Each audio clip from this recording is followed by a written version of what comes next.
हर हर महादेव, जय भोलेनाथ। मैं हूं आपके साथ प्रियंका तिवारी और स्वागत करती हूं आप सभी का आज के इस नए वीडियो में। आज मैं आपको रुद्राभिषेक के लिए पूरी पूजन सामग्री लिस्ट दिखाने जा रही हूं, क्या क्या सामग्री लगती है। देखिए, अगर आप सामान्य तौर पर शिवलिंग निर्माण करवा करके और पूजा रखते हैं घर में, तो उसकी सामग्री कम होती है और समय भी कम लगता है। लेकिन अगर आप रुद्राभिषेक करवाते हैं तो ये एक बृहद विधि होती है जिसमें सामग्री की आवश्यकता अधिक होती है और समय भी बहुत अधिक लगता है। तो यहाँ पर हम रुद्राभिषेक के लिए ही पूजा सामग्री बताने जा रहे हैं। तो अगर वीडियो पसंद आता है तो इसी तरह के पूजा पाठ से जुड़े वीडियोस देखने के लिए एक बार चैनल पे जरूर आइएगा, क्योंकि बहुत महत्वपूर्ण वीडियोस देती रहती हूँ। शिवलिंग कैसे बनाना है, पूरी प्लेलिस्ट है शिव जी की पूजा से संबंधित। तो यहाँ पर रुद्राभिषेक की पूजा सामग्री में सबसे पहली सामग्री है रोली और पीला सिंदूर। रोली और पीला सिंदूर देख करके ये मत कहिएगा कि शंकर जी की पूजा में रोली और सिंदूर का क्या काम। गौरी गणेश का भी पूजन होता है, कलश का पूजन होता है, तो उसमें रोली और सिंदूर की भी आवश्यकता होती है।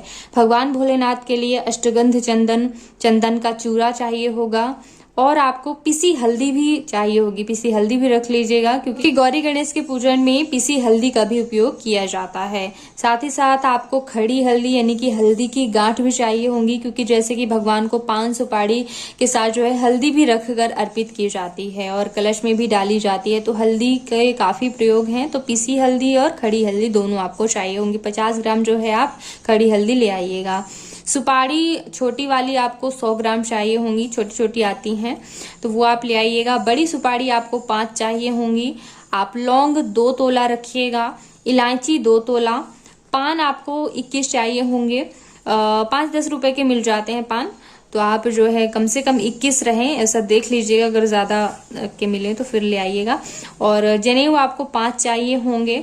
मौली धागा 1 रख लीजिएगा। एक इत्र की सीसी चाहिए होगी आपको। आप 2 नारियल ले आइएगा। क्या है कि एक प्रसाद के लिए भी लग जाता है और एक जो है जैसे कि कलश निर्माण के लिए भी रखा जाता है। तो कई प्रकार से पूजन में जो है नारियल का भी प्रयोग किया जाता है। चावल आप ज्यादा मात्रा में ले आइएगा, 1 किलो। मतलब साबुत चावल होने चाहिए। अक्षत के रूप में भी प्रयोग में लाए जाते हैं, अष्टदल कमल बनाने के लिए, नवग्रह बनाने के लिए और कलश के ऊपर रखने के लिए। बहुत सारी जो है पूजा में चावल की आवश्यकता होती है विधियों में, तो चावल ज्यादा मात्रा में आप रख लीजिएगा। धूप बत्ती ले आइएगा। अगरबत्ती का प्रयोग मैं वर्जित करती हूँ, क्योंकि अगरबत्ती में बांस होता है। बांस हमारे धर्म में वंश का प्रतीक माना जाता है, तो अंतिम संस्कार में भी बांस नहीं जलाया जाता है। तो इस बात का ध्यान रखें कि धूप बत्ती जलाया करें, अगरबत्ती का उपयोग कम करें। इसके अलावा रुई रख लीजिएगा, या फिर आप जो है रुई की बाती गोल वाली या फिर लंबी वाली दोनों ले आइएगा। देसी घी की आपको आवश्यकता होगी 1 पाव। यहाँ पे मैंने 1 पाव लिखा है, लेकिन आप ज्यादा ले आइएगा, क्योंकि अभिषेक में भी लगता है। घी का दीपक भी प्रज्वलित किया जाता है, तो आप देसी घी ले आइएगा। गुड़ ले आइएगा जितनी अपनी सामर्थ्य के अनुसार, आधा किलो, 1 किलो, क्योंकि प्रसाद में भी, प्रसाद बनवाने के लिए भी जो है गुड़ का प्रयोग किया जाएगा थोड़ा बहुत पूजा में। और कपूर ले आइएगा, क्योंकि कपूर तो बहुत ज्यादा जरूरी है शंकर जी की पूजा में। इसके अलावा रंग ले आइएगा।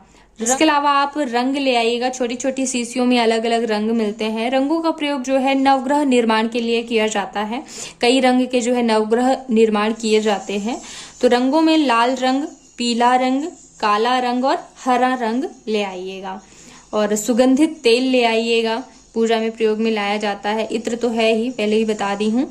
वस्त्र और उपवस्त्र भगवान के लिए आप वस्त्र रख लीजिएगा और उपवस्त्र, इसमें आप जो है जैसे कि धोती कुर्ता भी आप भगवान को अर्पित कर सकते हैं। वैसे तो भगवान भोलेनाथ को जो है सफेद वस्त्र जैसे कि अर्पित किए जाते हैं, तो आप अपने जो है सामर्थ्य के अनुसार भगवान के लिए वस्त्र ले आ सकते हैं, या फिर आप केवल एक अंगोछा भी ला सकते हैं। ना हो तो आप एक कच्चा सूत भी भगवान को अर्पित कर सकते हैं। बाद में जो है पंडित जी को दान कर दिया जाता है, जो भी भगवान को अर्पित किया जाता है। और पीला सरसों ले आइएगा। पुण्याह वाचन में और दिग्बंधन में जो है सरसों का प्रयोग किया जाता है, तो पीला सरसों रख लीजिएगा। माचिस ले आइएगा। माचिस तो सभी जानते ही हैं कि दीपक प्रज्वलित करने के लिए। आगे 5 प्रकार के फल, चाहे आप थोड़े थोड़े ही लाएं, लेकिन 5 प्रकार के फल ले आएं। जो भी है अपनी सामर्थ्य के अनुसार थोड़ा थोड़ा ही लाएं, लेकिन सब चीजें रहनी चाहिए। पंचमेवा ले आइएगा, क्योंकि जैसे कि पंचामृत बनाना होता है तो पंचमेवा की भी आवश्यकता होती है। मीठा तेल यहाँ पे इसलिए लिखा गया है क्योंकि जैसे कि एक घी का दीपक प्रज्वलित किया जाता है, एक जो है तेल का दीपक प्रज्वलित किया जाता है, तो अलग अलग आवश्यकताएं होती हैं, तो कम ही मात्रा में चाहिए। और भस्म ले आइएगा। भस्म तो भगवान भोलेनाथ को अत्यंत प्रिय होती है, भस्म की आवश्यकता जरूर है। वैसे तो शिवाग्नि यानी कि घर में ही जो है हवन होता है तो उसमें से भस्म निकाली जाती है, तो वो हो तो अति उत्तम है, ना हो तो जहाँ पे भी पूजा का सामान मिलता है वहां पे आपको मिल जाएगा। भगवान भोलेनाथ को कौन कौन से फूल प्रिय होते हैं वो आपको लाने हैं, जिनमें है मदार। तो मदार का फूल, धतूरा का फूल अत्यंत प्रिय होता है भगवान को। धतूरा का फल भी ले आइएगा जो कि कांटे की तरह होता है।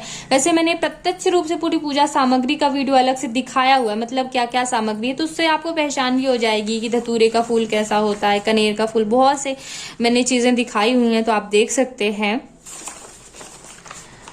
और भगवान भोलेनाथ के प्रिय फूलों में मदार का फूल आपको चाहिए होगा, धतूरे का फूल ले आइएगा, और धतूरे का फल भी भगवान को अर्पित किया जाता है जो कि एक कांटे के जैसा होता है, गोल गोल कांटे उसमें लगे होते हैं। वैसे मैंने पूरी पूजा सामग्री दिखाई हुई है, मतलब प्रत्यक्ष रूप से आपको पहचान भी हो जाएगी कि धतूरे का फूल कैसा, कनेर का फूल कैसा, तो मैंने दिखाया हुआ, तो वीडियो आप देख सकते हैं। इसके अलावा तुलसी दल की आवश्यकता होगी, जैसे कि कई और देवी देवता हम विराज लेते हैं तो उनके पूजन में तुलसी दल का भी प्रयोग किया जाता है। घर में जो भी भगवान होते हैं उनको भी हम रख लेते हैं पूजा में, तो तुलसी दल भी रख लीजिएगा। तुलसी मंजरी भगवान भोलेनाथ को अर्पित की जाती है। यहाँ से अब जो है अष्ट बिल्व पत्र मैं आपको बताने जा रही हूँ। तुलसी मंजरी रख लीजिएगा। बेल पत्र की आवश्यकता होती है, आप सभी को पता है बेल पत्र अत्यंत प्रिय होते हैं भगवान को। निर्गुंडी के पत्ते और चिचिड़ा के पत्ते यानी कि अपामार्ग के पत्ते, कैथा के पत्ते, शमी पत्र, आंवले के पत्ते, ये सभी जो है अष्टबिल्व पत्र कहलाते हैं जो कि भगवान भोलेनाथ को अर्पित किए जाते हैं। दूर्वा रख लीजिएगा, श्री गणेश को अर्पित की जाती है, भगवान भोलेनाथ को भी अर्पित की जाती है। आगे यहाँ पे जो है समिधा मैंने लिखी हुई है जो कि हवन के लिए प्रयोग में लाई जाती है लकड़ी, ठीक है। तो पलाश की लकड़ी आपको चाहिए होगी, जिसको क्षेत्रीय भाषा में छूला भी हम लोग बोलते हैं, तो छूला की लकड़ी चाहिए होगी पलाश की। खैर की लकड़ी आपको चाहिए होगी, पीपल की लकड़ी। मैं आपको बता दूं कि ये सभी नवग्रहों की लकड़ियां हैं, ठीक है। तो आपको एक दुकान में जो है एक एक लकड़ी, पूरा गट्ठर वो लोग बनाए होते हैं, तो केवल एक गट्ठर आपको दे देते हैं, उसमें सभी पेड़ों की एक एक लकड़ी होती है, तो आपका काम उसी से हो जाता है। और अगर नहीं है दुकान में तो फिर अलग से व्यवस्था करनी पड़ेगी।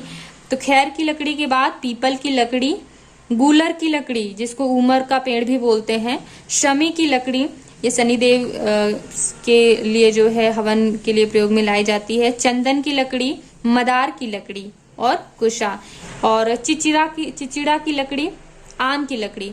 आम की लकड़ी ज्यादा मात्रा में आपको चाहिए होगी। ये बाकी लकड़ियां आप भले ही कम कम लाएं, एक एक लाएं, दो दो लाएं, लेकिन आम की लकड़ी ज्यादा मात्रा में चाहिए होती, क्योंकि पूरा हवन जो है आम की लकड़ी पर ही निर्भर करता है, ठीक है।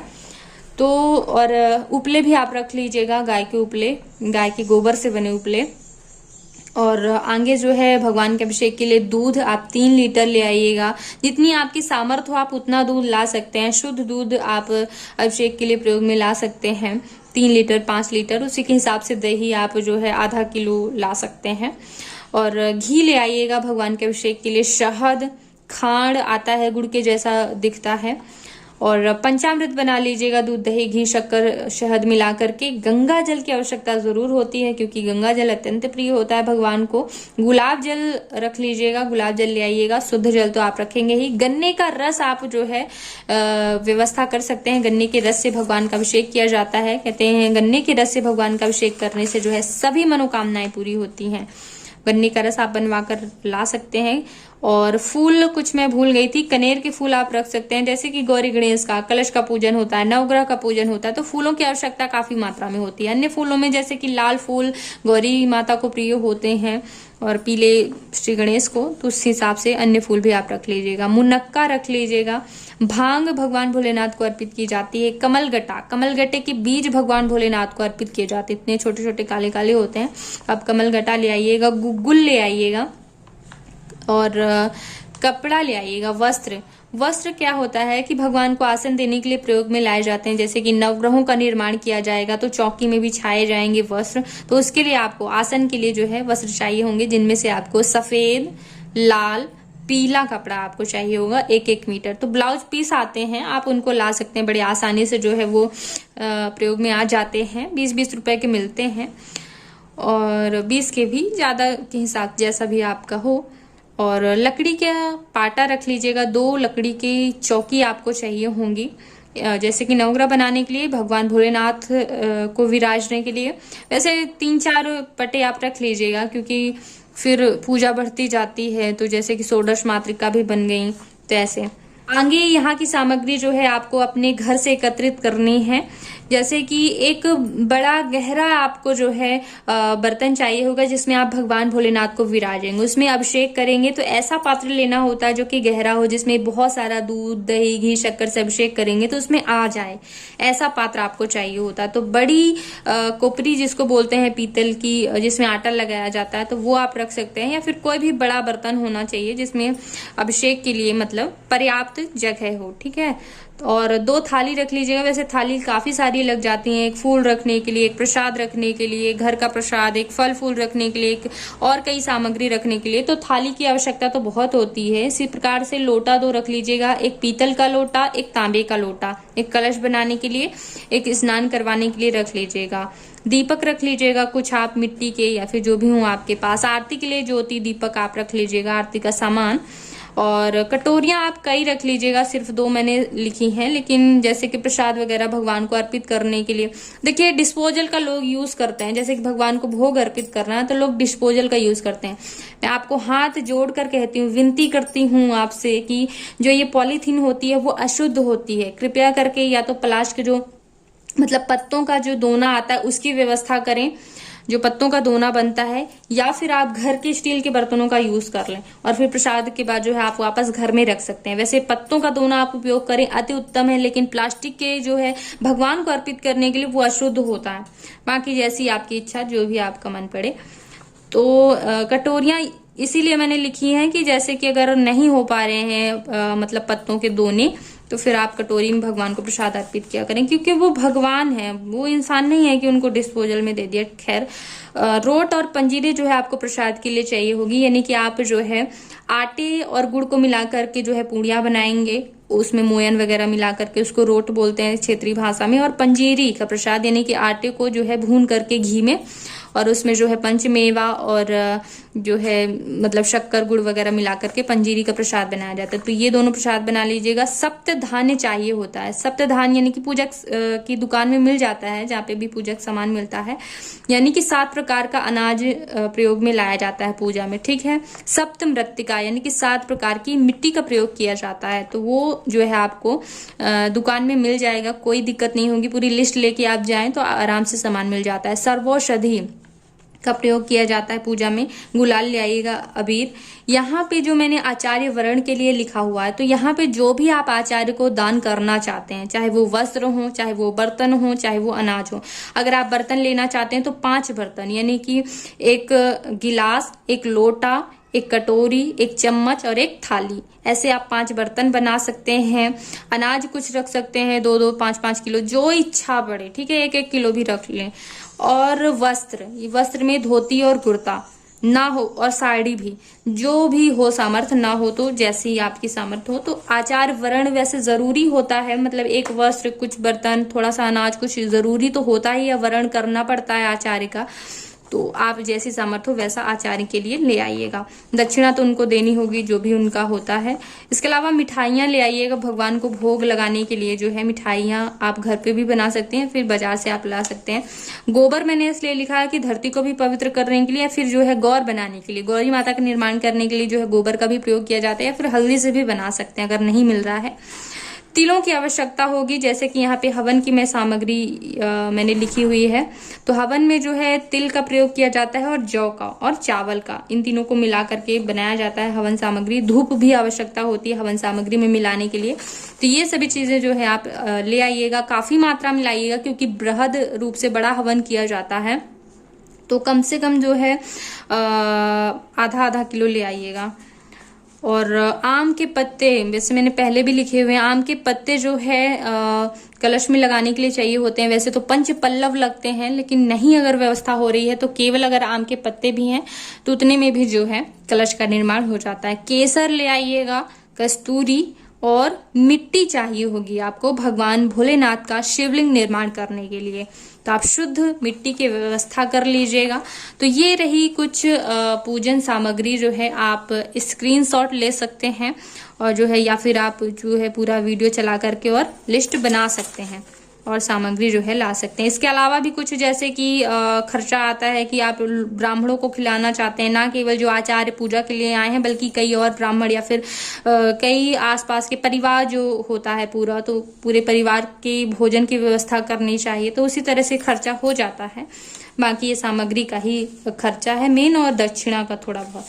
तो उम्मीद करती हूँ कि ये वीडियो आपके लिए उपयोगी रहा होगा। मैंने पूजा की पूरी प्लेलिस्ट बना रखी है शिव जी की पूजा से संबंधित, तो वो आप देख सकते हैं। स्वयं से ही घर में शिवलिंग निर्माण कर सकते हैं, सामान्य पूजा अगर करना चाहते हैं। और अगर कोई व्रत कर रहे हैं, प्रदोष, पूर्णमासी, एकादशी, तो हर एक व्रत, हर एक वार का व्रत, सब कुछ मैंने बताया हुआ। तो एक बार चैनल पे जरूर आइएगा। इस वीडियो को देखने के लिए बहुत बहुत धन्यवाद। ओम नमः शिवाय।